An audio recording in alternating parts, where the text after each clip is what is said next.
Un énorme morceau de glace s'est détaché d'une plateforme de glace antarctique, révélant un écosystème sur le fond marin qui n'a jamais été accessible aux humains. Les scientifiques, à bord d'un navire de recherche international, exploraient déjà l'océan Antarctique lorsque cela s'est produit. Ils ont observé un iceberg de la taille de Chicago se détacher de la barrière de glace George VI en Antarctique.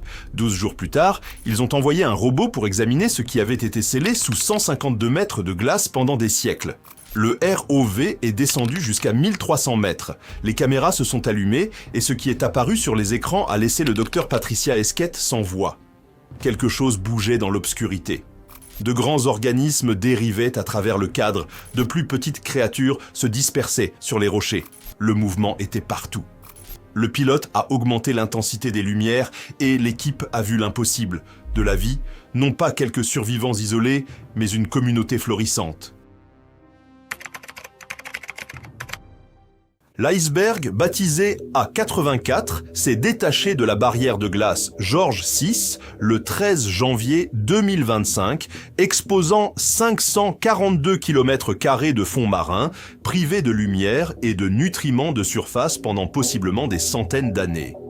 Ceux qui vivaient dans cette obscurité glaciale défiaient toutes les règles que les scientifiques pensaient connaître.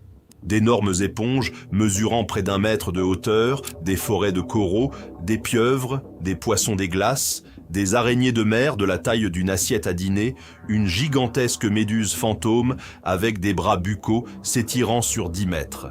Tout cela prospérait dans des conditions que les manuels considéraient comme biologiquement impossibles. L'iceberg mesurait environ 19 km de long sur 11 km de large, soit approximativement 510 km², à peu près la taille de Chicago. Il s'était détaché de glaciers flottants reliés à la calotte glaciaire de la péninsule antarctique dans la mer de Bellingshausen. Les satellites Terra et Aqua de la NASA ont suivi A84 lorsqu'il s'est libéré et a dérivé dans les courants côtiers, rebondissant le long de sections du littoral antarctique. Sous l'endroit où il avait reposé pendant des siècles se trouvait un tronçon de fond marin intact que jamais aucun humain n'avait vu. Ce fond marin avait été scellé sous une glace plus épaisse qu'un immeuble de 50 étages. Aucun rayon de soleil, aucune photosynthèse, les nutriments de surface bloqués par environ 150 mètres de glace solide, des températures proches de zéro, une pression capable d'écraser l'acier. Tout ce que la biologie marine prédisait indiquait un fond presque stérile, avec des organismes clairsemés à peine capables de survivre. Mais la chance a tout changé. Une équipe à bord du RF Falkor de l'Institut Schmidt pour l'océan, Schmidt Ocean Institute, travaillait déjà à proximité, étudiant la biodiversité des grands fonds, prélevant des échantillons de sédiments et analysant les courants marins, bien que la glace de mer épaisse ait limité leur route. Lorsque la nouvelle est arrivée que l'iceberg s'était détaché, ils ont pivoté immédiatement.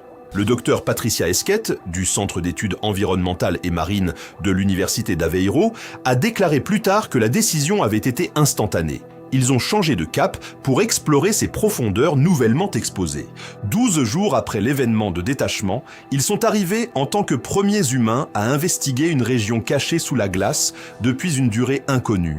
Ils ont déployé le ROV Sebastian, équipé de caméras haute définition, de bras de prélèvement et de capteurs pour grand fond. Reliés au navire par un câble, ils transmettaient des images en direct pendant que les pilotes le guidaient à travers des profondeurs où aucun humain ne pourrait survivre. Pendant 8 jours, Sebastian a exploré le fond marin, atteignant 2300 mètres, et ce qu'il a filmé défiait toutes les prédictions. Les premières images sont apparues sur les écrans.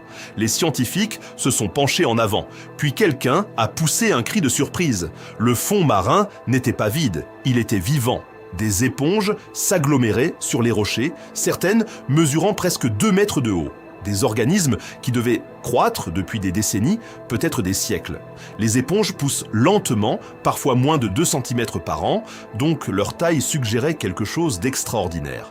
Cet écosystème avait existé en silence sous la glace pendant très longtemps. Autour des éponges, des anémones se rassemblaient comme des décorations vivantes. Des hydraires solitaires dérivaient dans le courant, tentacules déployés. Des étoiles fragiles escaladaient les surfaces des éponges. Des tiges de corail des grands fonds émergeaient du sédiment. Puis les animaux plus grands rendèrent la scène incroyable. Des pieuvres reposaient sur le fond marin à 1150 mètres. Des poissons des glaces se déplaçaient dans l'obscurité. Des araignées de mer rampaient sur les rochers. Des crabes, amphipodes et krills tourbillonnaient autour des lumières du ROV, comme s'il s'agissait d'un soleil artificiel. Puis les caméras ont capté l'image qui a figé toute l'équipe. Une gigantesque méduse fantôme. Son ombrelle mesurait plus d'1 mètre de diamètre. 4 bras buccaux en ruban s'étendaient sur plus de 10 mètres. 10 mètres, se déployant dans une eau scellée depuis des siècles. Cette découverte ressemblait moins à de la biologie qu'à une violation des règles en temps réel. Les écosystèmes des grands fonds dépendent généralement des nutriments dérivant depuis la surface, plancton mort, débris organiques, cette lente neige de matière biologique tombant des eaux éclairées par le soleil. Mais cet environnement avait été scellé sous une épaisse glace pendant des siècles, coupé des chaînes alimentaires de surface. Pas de photosynthèse, aucune source d'énergie traditionnelle. Alors comment ces créatures survivaient-elles et encore moins prospéraient-elles? Le premier indice est venu de l'océanographie. Les scientifiques suspectent que les courants océaniques transportent des nutriments sous la barrière de glace.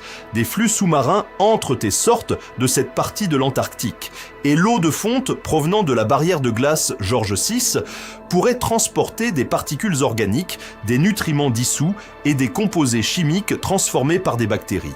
La scientifique de l'expédition Laura Somavilla de l'université de Cambridge a suggéré que ce transport latéral pourrait nourrir l'écosystème dans l'obscurité totale. Cette explication rendait la découverte encore plus étonnante. Ces créatures ne vivaient pas comme le font habituellement les écosystèmes profonds. Elles se nourrissaient de nutriments circulant horizontalement dans l'obscurité au lieu de tomber depuis la surface. Elles prospéraient dans une nuit éternelle, se reproduisant et construisant des communautés complexes sans aucun lien avec la base photosynthétique qui soutient la plupart des formes de vie sur Terre. Puis est venue la deuxième révélation. Pendant 8 jours d'exploration, l'équipe a documenté 23 espèces distinctes de mégafaune et ce n'était que ce que les caméras pouvaient en voir. Des communautés microbiennes vivaient dans les sédiments. De minuscules organismes colonisaient les surfaces des éponges et des coraux. Certaines espèces pourraient être entièrement nouvelles pour la science. D'après la taille des animaux, les chercheurs estiment que ces communautés existaient depuis des décennies, voire des siècles. Le docteur Esquette a noté que les spécimens examinés en laboratoire pourraient représenter des espèces jamais décrites auparavant. Esquette a examiné un isopode potentiellement nouveau prélevé sur le fond marin, un crustacé qui pourrait n'exister nulle part ailleurs sur Terre.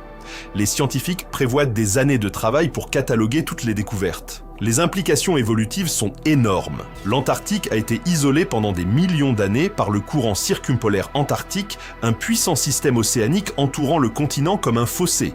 Les espèces évoluant sous les barrières de glace ont été coupées non seulement des écosystèmes de surface, mais aussi d'une grande partie de l'océan global. Puis est venue la troisième surprise, élargissant la portée au-delà de l'Antarctique. Un écosystème prospérant sous une glace vieille de plusieurs siècles confirmait ce que les astrobiologistes théorisent depuis des décennies. La vie n'a pas besoin de lumière du soleil, elle a besoin d'énergie. Si cette énergie peut provenir de processus chimiques, du transport de nutriments ou d'une activité géologique, alors la photosynthèse n'est pas le seul chemin vers des écosystèmes complexes. La mer de Bellingshausen reste peu explorée en termes de biodiversité des grands fonds, et les chercheurs s'attendent à d'autres découvertes. Mais les implications dépassent la Terre. Europe, l'une des lunes de Jupiter, est recouverte d'une glace pouvant atteindre 100 km d'épaisseur. Sous cette glace se trouve un océan global maintenu liquide par le chauffage de marée dû à la gravité de Jupiter. Les scientifiques se demandent depuis longtemps si la vie pourrait y survivre sans lumière. La réponse pourrait bien se trouver à 1300 mètres sous l'Antarctique. Si des écosystèmes peuvent prospérer sous la glace épaisse de l'Antarctique pendant des siècles, nourris uniquement par des nutriments circulant dans l'obscurité, alors l'océan d'Europe devient un refuge plausible pour la vie extraterrestre. Les lunes recouvertes de glace comme Europe, Encelade et Ganymède apparaissent moins comme des curiosités et davantage comme des biosphères potentielles, prospérant invisiblement depuis des milliards d'années. Mais l'émerveillement a rapidement laissé place à l'urgence. L'écosystème sous l'iceberg A84 fait désormais face à une menace existentielle, car son toit glacé a disparu. Pendant des siècles, peut-être des millénaires, ces organismes ont vécu dans des conditions stables, obscurité constante, température régulière, flux de nutriments prévisibles. Maintenant, la lumière du soleil atteint le fond marin pour la première fois depuis des âges. La température de l'eau change, les courants se modifient à mesure que l'iceberg dérive. L'environnement qui soutenait cette communauté est perturbé en temps réel. L'équipe s'est empressée de documenter l'écosystème pendant cette transition. Ils ont prélevé des carottes de sédiments, des échantillons d'eau et des spécimens biologiques, essayant de capturer un instantané avant que le système ne se transforme ou ne disparaisse complètement. Le changement climatique accélère la perte de glace à travers l'Antarctique. La calotte glaciaire de la péninsule antarctique rétrécit depuis des décennies. La hausse des températures mondiales provoque des fractures plus fréquentes des barrières de glace, exposant des écosystèmes scellés depuis des milliers d'années. La co-responsable scientifique de l'expédition, le docteur Sacha Montelli de University College London, a souligné que la perte de glace contribue à l'élévation du niveau des mers à l'échelle mondiale et que comprendre ces changements permet d'améliorer les projections et d'orienter les décisions politiques. Le facteur temps a rendu cette découverte encore plus extraordinaire. En 2021, des chercheurs du British Antarctic Survey ont foré à travers la barrière de glace Filchner-Ronne et ont trouvé des indices de vie benthique, mais leur vision se limitait à un seul trou de forage. L'expédition Falkor a été la première à utiliser un ROV pour cartographier un paysage entier sous une barrière de glace récemment détachée, produisant la première documentation complète et en haute définition d'un tel écosystème. Le directeur exécutif de Schmidt Ocean Institute, le Dr Jyotika Virmani, a décrit l'événement comme une opportunité scientifique rare. Les probabilités étaient remarquables. Une équipe déjà présente dans la région, un iceberg de la taille de Chicago se détachant, un changement de plan rapide, une arrivée seulement 12 jours après le détachement et un ROV atteignant les profondeurs nécessaires. Tout s'est aligné exactement au bon moment. Esquette a reconnu que la chance avait joué un rôle énorme, mais il y a aussi une valeur à oser explorer l'inconnu. La pièce finale est venue de l'analyse des sédiments. Les chercheurs ont prélevé de longues carottes par gravité, des échantillons cylindriques conservant les couches de sédiments comme des pages d'un livre d'histoire. Chaque couche enregistre les conditions océaniques passées, les changements climatiques et les transformations environnementales. Ces carottes sont en cours d'analyse pour révéler comment l'écosystème a évolué pendant des milliers d'années sous la glace, comment il a répondu au cycle climatique antérieur et comment la barrière de glace a grandi et reculé au fil du temps. Le fond marin récemment exposé a également fourni des données cruciales sur l'histoire de la calotte glaciaire antarctique plus large. Comprendre le comportement passé des barrières de glace aide les scientifiques à prédire comment elles pourraient réagir au réchauffement futur. Un fait reste certain. Le 25 janvier 2025, les scientifiques ont déployé le ROV Subastian et ont découvert un écosystème florissant sous l'iceberg à 84, scellé sous 152 mètres de glace pendant des siècles. Le robot a filmé d'énormes éponges, des forêts de coraux, des pieuvres, des poissons des glaces, des araignées de mer et une méduse fantôme avec des bras de 33 pieds. Cette découverte prouve que la vie peut survivre sans lumière du soleil et suggère que les océans recouverts de glace peuvent soutenir la vie. À mesure que les barrières de glace de l'Antarctique continuent de se détacher, d'autres écosystèmes cachés pourraient être révélés, chacun nous obligeant à repenser où la vie peut exister et comment elle s'adapte lorsque les environnements les plus extrêmes de la planète s'ouvrent enfin à la lumière.